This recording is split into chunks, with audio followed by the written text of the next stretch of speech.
Yup. We're here now.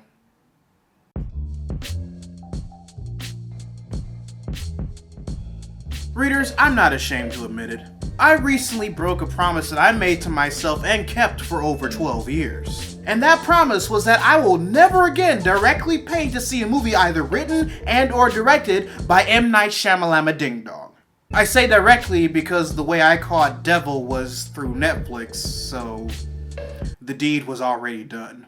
But yes, until recently, I have kept my well-earned money away from the false promises of the M. Night Shyam wow. Me paying to see The Happening was just never going to happen. I didn't see The Last Airbender because fuck you.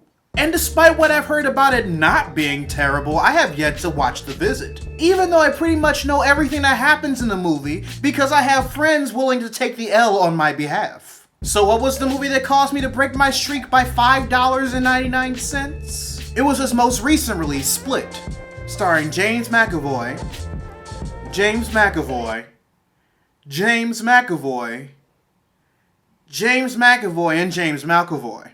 And this was only recently when it became available to rent on Amazon Prime and Google Play. I did real good on my promise to not see this movie in theaters. Then sometime last week, multiple news sources revealed something disturbing to me.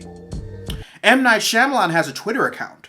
And what he revealed was that not only is he going to be working on the sequel to Unbreakable, a movie that he made back before he started becoming seduced by the dark side of the Force by Chancellor Palpatine, but that it would serve as a sequel to both Unbreakable and Split called Glass, with a release date of January 18th, 2019. And because I didn't bother to see this movie when it was in theaters, when I heard this news, I was all like, wait. This movie's in the same universe as Unbreakable?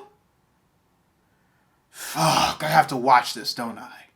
So I rented it, watched it while waiting for my friends to come online to attempt the 390 Crota raid for the umpteenth time, and realized that it wasn't terrible. I mean, Shyamalan still has a dialogue problem when it comes to his exposition delivery, but all in all, it was a decent film.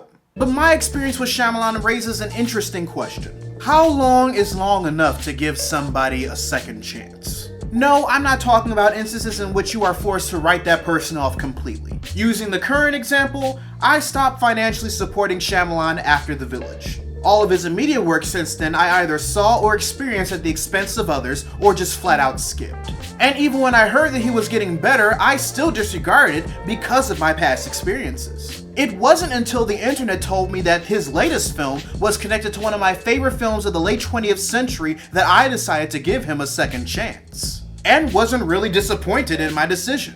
So if we apply that method of thinking in more practical senses, such as somebody who wronged you in the past, or someone you know that you constantly witness them make bad decisions, is it okay for us to let that person back into our lives, but at our own pace and under our own parameters? Short answer, yes. Long answer, rewatch this video. So readers, your homework assignment for the day. Write in the comments section below either when you decided to give Shyamalan a break, or if you feel like sharing with the rest of the class an instance in which you felt comfortable in giving someone or something a second chance. Also, be sure to subscribe to the channel and turn on notifications, because I post new videos every Monday, Wednesday, and every other Friday. But until then, this is Readus 101. Class dismissed.